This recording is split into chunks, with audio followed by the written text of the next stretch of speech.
সম্প্রতি গঠিত ৬টি অস্থায়ী কমিশন সহ স্বাধীন বাংলাদেশে অর্ধশত স্থায়ী ও অস্থায়ী কমিশন গঠিত হলেও অধিকাংশই আলোর মুখ দেখেনি, বরং অপব্যবহার হয়েছে। মানবতা, বস্ত্র, খাদ্য, নিরাপত্তা, বাসস্থান, স্বাস্থ্য, শিক্ষা, পরিবেশ, বিনোদন ও যোগাযোগ সম্পর্কিত সংস্কার ও কমিশন প্রস্তাবনা অন্তর্বর্তীকালীন সরকার ও জাতির কাছে তুলে ধরার জন্য রবিবার জাতীয় প্রেস ক্লাবে সংবাদ সম্মেলনের আয়োজন করে সংস্কার পার্টি। সভাপতিত্ব করেন সংস্কার পার্টির নির্বাহী আহ্বায়ক অবসরপ্রাপ্ত মেজর আমিন আহমেদ আফসারি। আমি সেনাবাহিনী আর বেসামরিককে খুব একটা আলাদা করে দেখি না। যদি কখনো সুযোগ হয় এই দলের মাধ্যমে থেকে, তাহলে বাংলাদেশের প্রত্যেককেই সামরিক প্রশিক্ষণ দেওয়া এবং একটা পিপলস আর্মি করার জন্য আমরা কাজ করে যাব। সবাই যেন ওখানে, যেমন বিএনসিসিরা যখন করে তারা কিন্তু সারা জীবন ভালো করে, যে বিএমএ থেকে উইথড্র ক্যাডেট আসে সে অন্য একটা ছেলের চেয়ে ভালো করে, কারণ ওই প্রশিক্ষণটা দরকার সবার। না হলে হ্যাঁ, এগুলো লিখেছি আমরা আলাদা করে। আচ্ছা, যাই হোক, তো নির্বাচন ওইভাবে হবে। নির্বাচনটা হওয়ার জন্য দেশের যে প্রস্তুত কিনা সেটা যখন আমরা বুঝবো বা সরকার বুঝবে, তখন এই নির্বাচন দিবে বলে আমার মনে হয়। আমি 2001-এ ইলেকশন মনিটরিং করেছি এশিয়া ফাউন্ডেশনের মাধ্যমে, কিন্তু 2002 সাল থেকেই আমি এটা ছেড়ে দিয়েছি, কারণ আমি রাজনীতিতে ঢুকেছি। তো ওটা আমি করতে পারি না নৈতিকভাবে, যদিও অনেক এনজিও করে, ওটা ছেড়ে দিলাম। এখন আসছে যে আমি এতগুলো দল কেন চেয়েছিলাম। আমি 2টা দল চেঞ্জ করে আমি কিছু লোক নিয়ে একটা নতুন দল করার চেষ্টা করছি। আমি ক্লাস 1-এ সারা জীবন থাকতে চাই না।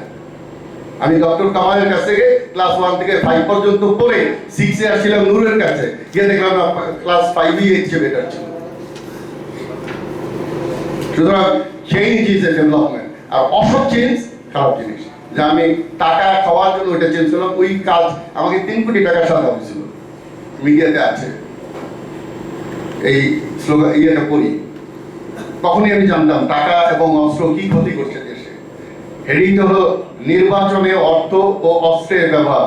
আমার সাথে যারা আছেন এই পোস্টার আজীবনের জন্য এরকম লাগাতে লিখে, নির্বাচনে অধিক খরচ করবে যেজন ভাই, মনে রেখো তার কখনো দেশের গরজ নাই।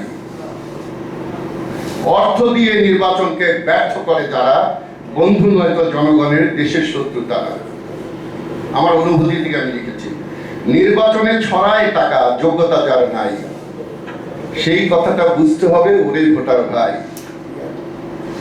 নির্বাচনটা নয়তো রে ভাই অস্ত্র টাকার খেলা, ভয়ে লোভে দিলে বুঝবে পরে খেলা।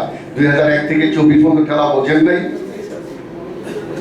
তো সুতরাং নির্বাচনে টাকার ব্যবহার করা যাবে না, ওই পরামর্শ আমাদের আছে। এটা সরকার বা কমিশন খরচ করার কথা, পোস্টার ওরা করবে, এটা অনেক দেশে আছে। তো যাই হোক,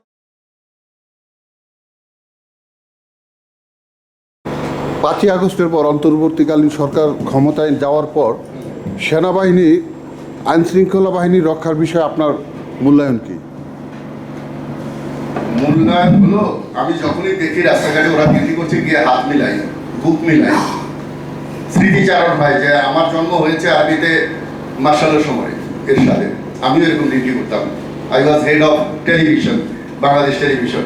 তখন এই ইয়ের থেকে, এই যে ঢাকা ইউনিভার্সিটি থেকে স্মারকলিপি নিয়ে গেছে স্বায়ত্তশাসী যোগ করার জন্য, আমার হাতে স্টেন গান এখানে ঝুলানো, আর যে দিয়েছে উনি আমার চাচা আখতারুজ্জামান মন্টু, তখন ইউনিভার্সিটির ইয়েতে আসছে, চাচা ভাতিজায় এই পত্র নিলাম, সেই স্মৃতি মনে হয়। আমি ওদের জিজ্ঞেস করি খুব কষ্ট হচ্ছে না?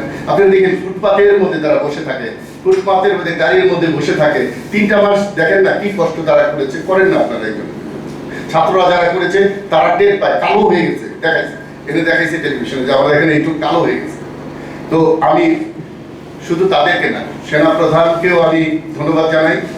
আমরা তো অনেক সময় দেখেছি সেনা বাহিনীকে অন্যায়ের পক্ষ নিতে, মানুষের পক্ষ নিতে তো কম দেখেছি।